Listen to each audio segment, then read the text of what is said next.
তারা এই জাতিকে ভেঙে টুকরা টুকরা করে মুখামুখি লাগিয়ে রেখেছিল।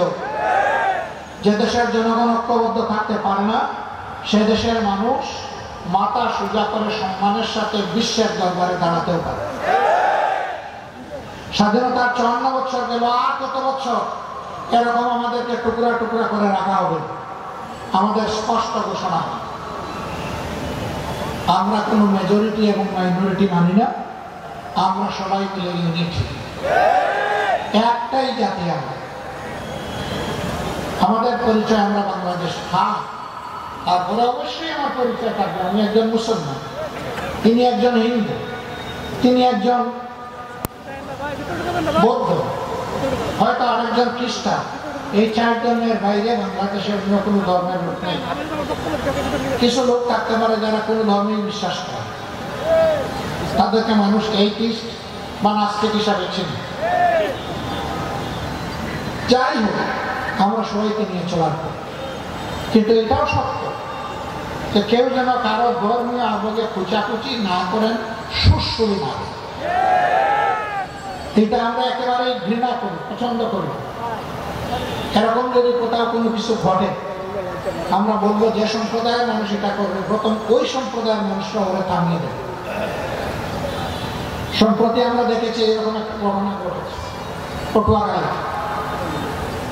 ঘটার পরে আমার হিন্দু সম্প্রদায়ের বন্ধুরা ওই ছেলেকে নিয়ে সমস্ত মানুষের সামনে হাজির হয়েছে। হাজির হয়ে বলেছেন, আপনারা যে শাস্তি চান ওই শাস্তি দেওয়ার জন্য আমরা তাকে আজকে নিয়ে এসেছি। সবার পক্ষ থেকে জিজ্ঞেস করা হয়েছে সে ভুল স্বীকার করে কিনা। সে দাঁড়িয়ে কর জুড়ে বলেছে আমার ভুল হয়ে গেছে। তাকে জিজ্ঞেস করা হয়েছে এই জন্য তুমি অনুতপ্ত কিনা। সে বলেছে আমি অনুতপ্ত। মাথা নত করে কথাগুলো সে বলছিল।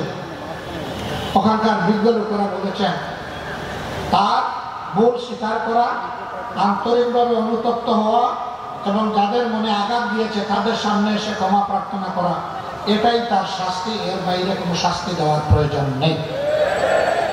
এটি হচ্ছে আমাদের সম্প্রীতির বাংলাদেশ। আমরা এটা পারব।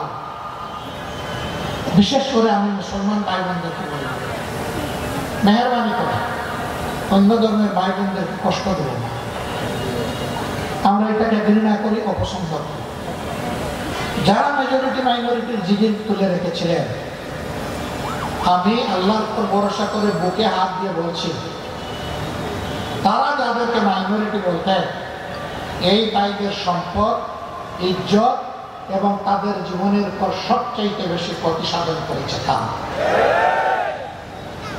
আমি দাবি জানাবো, বাংলাদেশ সরকার এবং জাতিসংঘের যৌথ উদ্যোগে 1972 সালের 10 জানুয়ারি থেকে আজকের দিন অর্থাৎ 2025 সালে এই 26শে ফেব্রুয়ারি পর্যন্ত বাংলাদেশে যত ঘটনা ঘটেছে এইরকম, সেইগুলো অনুসন্ধান করে তার শ্বেতপত্র বাংলাদেশের জনগণের সামনে প্রকাশ করে দেওয়া হোক। তাহলে জনগণ জানতে পারবে তারা সত্যিকার অর্থে মানুষ খুন করেছে, ইজ্জত লুণ্ঠন করেছে, সম্পদ লুণ্ঠন করেছে। সম্মানিত বন্ধুগণ, আরেকটি কথা আমাদের পরিষ্কার, ভারত সহ দুনিয়ার সকল দেশ আমরা একই বিশ্ব সভার সদস্য, জাতিসংঘের সদস্য রাষ্ট্র। ভারত আমাদের নিকটতম প্রতিবেশী। আমরা আমাদের প্রতিবেশীকে অনেক কষ্ট দিতে চাই না, তবে আমাদের প্রতিবেশীও যেন আমাদের উপরে এমন কোনো কিছু চাপিয়ে না দেন যা বাংলাদেশের মানুষের জন্য সম্মানজনক নয়, অপমানজনক। যদি এরকম তারা কিছু করে, দেশের স্বার্থে আমরা সেদিন ভূমিকা পালন করতে কারোর চোখের দিকে তাকাবো না। আমরা বিবেকের দিকে তাকিয়ে বিবেকের দায়বদ্ধতা থেকে আমরা আমাদের দায়িত্ব পালন করতে বাধ্য। পঞ্চগড়ের ন্যায্য কতগুলো দাবি ইতিমধ্যে উত্থাপিত হয়েছে।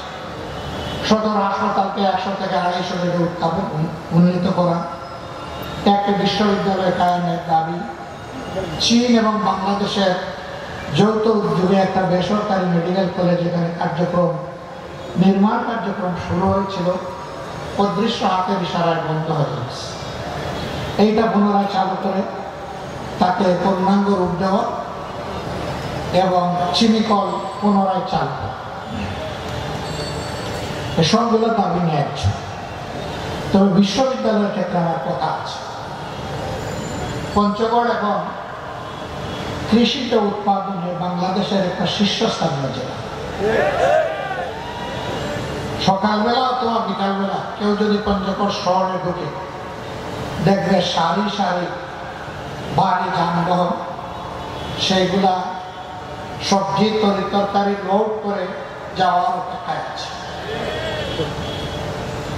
অথচ বিভিন্ন মৌসুমে যে সমস্ত সবজি এবং তরকারি উৎপাদন হয়, শুধু সবজি তরকারি নয়, এখানে কিন্তু এখন অনেক দামি ফল ফলাদি উৎপাদন, কিন্তু এগুলো সংরক্ষণের জন্য বাস্তব কোনো ব্যবস্থা নেই, সরকারি কোনো উদ্যোগ নেই। এগুলা সংরক্ষণ করলে কৃষি তার ন্যায্য পাওনাটা পেত কৃষক, আর জনগণ ন্যায্য মূল্যে এই জিনিসগুলা পেয়ে যেত সারা বছর। আমি দাবি করব এইখানে দেশ পরিচালনার দায়িত্ব আমাদের হাতে দেয়।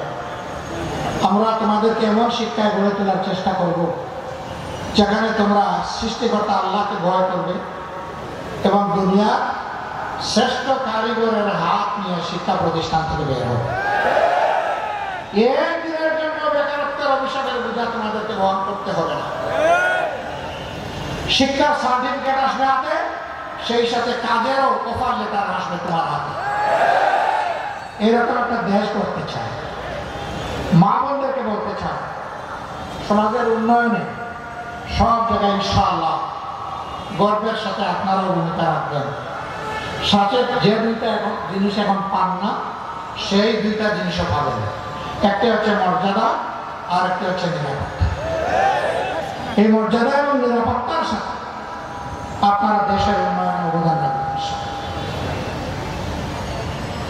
আসুন বাংলাদেশটাকে এমনভাবে আমরা গড়ে তুলি যে দীর্ঘ 54 বছরে যত জঞ্জা সবগুলা শেষ করে দিয়ে আমরা যেন এমন একটি বাংলাদেশের নাগরিক হতে পারি, দেশে কিংবা প্রবাসে সর্বত্র বলতে পারি আমি গর্বিত, আমি বাংলাদেশের নাগরিক। পঞ্চগড়বাসীর প্রতি আমার অনুরোধ, বাংলাদেশ জামাত ইসলামী যতক্ষণ ন্যায়ের উপর, মানবতার কল্যাণের সত্যের উপর দেখবেন, আপনারা আমরা আপনাদের একটু ভালোবাসার টানা, একটু ভালোবাসা কি আপনাদের কাছে আশা করতে পারি? বড় দুর্বল কথা বলবেন, আমরা কি আশা করতে পারি?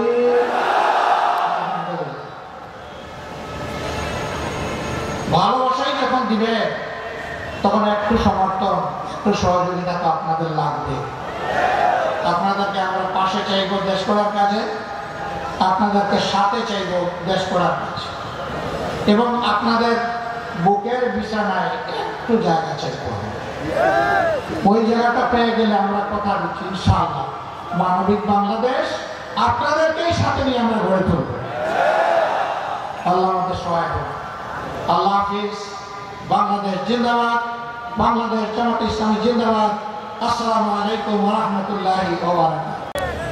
আমরা ছোট্ট একটি দেশ, বিপুল সংখ্যক মানুষ, এই সবগুলো মানুষ আমরা মিলেমিশে থাকতে চাই, চলতে চাই। এর মাঝেই আমাদের গর্ব, এর মাঝেই আমাদের সৌন্দর্য, এর মাঝেই আমাদের শান্তি নিয়ে বিশ্ববিদ্যালয় চালু করা।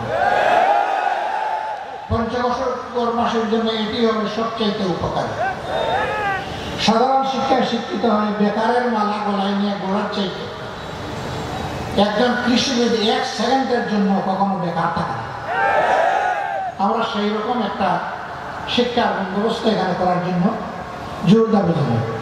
আমার কাছে বন্ধুরা দাবি জানিয়েছিলেন, মনে হয়েছে আমি বোধহয় সরকার চালাই না, আমিও আপনাদের মধ্যে একজন সাধারণ পাবলিক। তবে আমার একটা গোলা আল্লাহ তাআলা দিয়েছে, এই জন্য যে দাবিটাকে যথার্থ মনে করি তার পক্ষে আমি চিৎকার দেওয়ার চেষ্টা করি।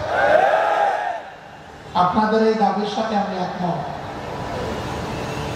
এই দাবি এই সরকার কতটা পালন করতে পারবে আল্লাহ ভালো জানে, কিন্তু আপনাদেরকে কথা দিচ্ছি, এদেশের ইসলামপ্রিয় দেশপ্রেমিক জনগণের নেতৃত্বে যদি সরকার গঠন হয় তাহলে আপনাদের দাবি হবে আমার দাবি, এবং দাবি উত্থাপন করতে হবে না। বরঞ্চ বৈষম্যহীন বাংলাদেশে যে এলাকা বঞ্চিত সেই এলাকা সবার আগে তার পাওনা ফেরত পাবে ইনশাআল্লাহ।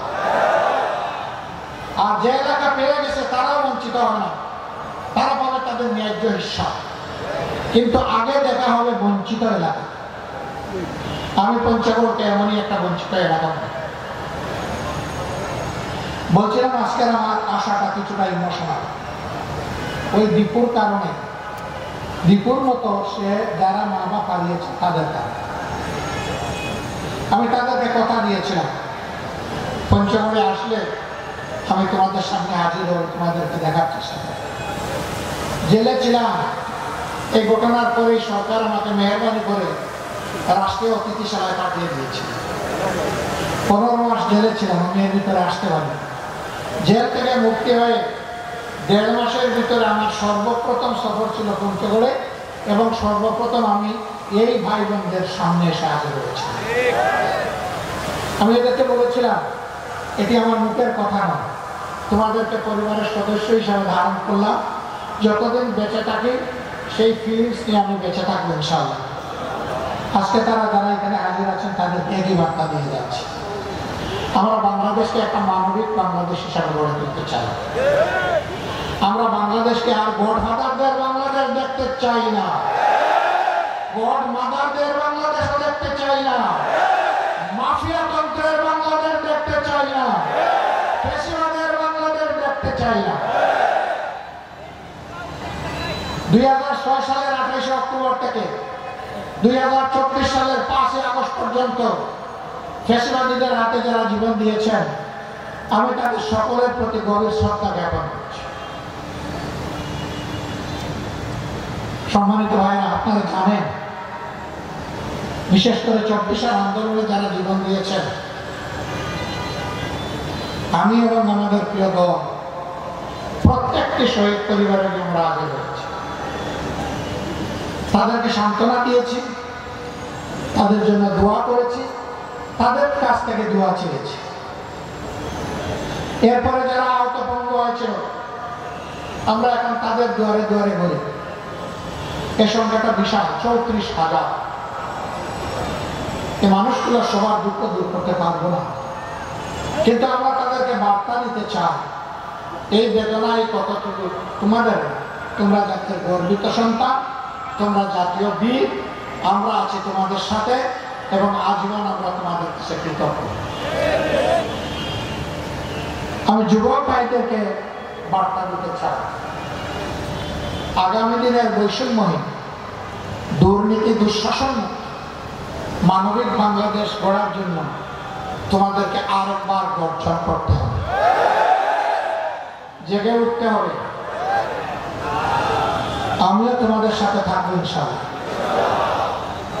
এখন বলবো, আপনি বললেন যুবকদেরকে, আপনার তো আপাতমস্তক সব সাদা দেখতেছে, নো প্রবলেম। আমার বাহ্যিক কালার সাদা হয়েছে, বুকের ভিতরের কালার আমার তরুণ আলহামদুলিল্লাহ। এবং সেই মানুষের মুক্তির মিশে আমি পিছনে থাকবো না ইনশাআল্লাহ, আমি তোমাদের সামনে থাকবো। আমাদেরকে কেউ কেউ মাঝে মাঝে এখনো ভয় দেখা ধিক্কার, তারা বলেন এই হলে ওই হলে আবার আপনাদের ফাঁসি হয়ে যায়। আরে ভাই, কারে ফাঁসির ভয় দেখান? যারা শহীদ হওয়ার জন্য উন্মুখ, যারা পাগল, তাদেরকে ফাঁসির ভয় দেখান। এই ভয় করলে আমাদের নেতৃবৃন্দকে ফাঁসির কাছে দাঁড়াতে হতো না, পাতাটনের উপর দাঁড়াতে হতো না, এবং ফাঁসির রশি গলায় দিতে হতো না। তারা আস্তে আস্তে ফাঁসির মঞ্চে দিয়েছে। সুতরাং আমাদেরকে ভাই ভয় দেখাবো না। এই ভয়কে আল্লাহ যেন চিরদিন জয় করার তৌফিক আমাদেরকে দান করেছিলেন বলে, হ্যাঁ করেছেন। তারা কি করেছে? তোমার জন্য জামা কাপড় মাঝে মধ্যে দিয়েছে। তো জামা কাপড় দিলে খাবে কি? তার পড়ালেখার যোগান কে দিবে? আলহামদুলিল্লাহ আজকে আবার তাকে একটা তুলে নেওয়ার সুযোগ হলো। এই দীপু যতদিন পর্যন্ত প্রাপ্তবয়স্ক না হবে, তার লেখাপড়া চলবে। আমরা এই পরিবারের সাথে প্রতি মাসের 1 তারিখে এসে হাজির হব ইনশাআল্লাহ। এটা চলতে থাকবে ইনশাআল্লাহ। আমরা এখানে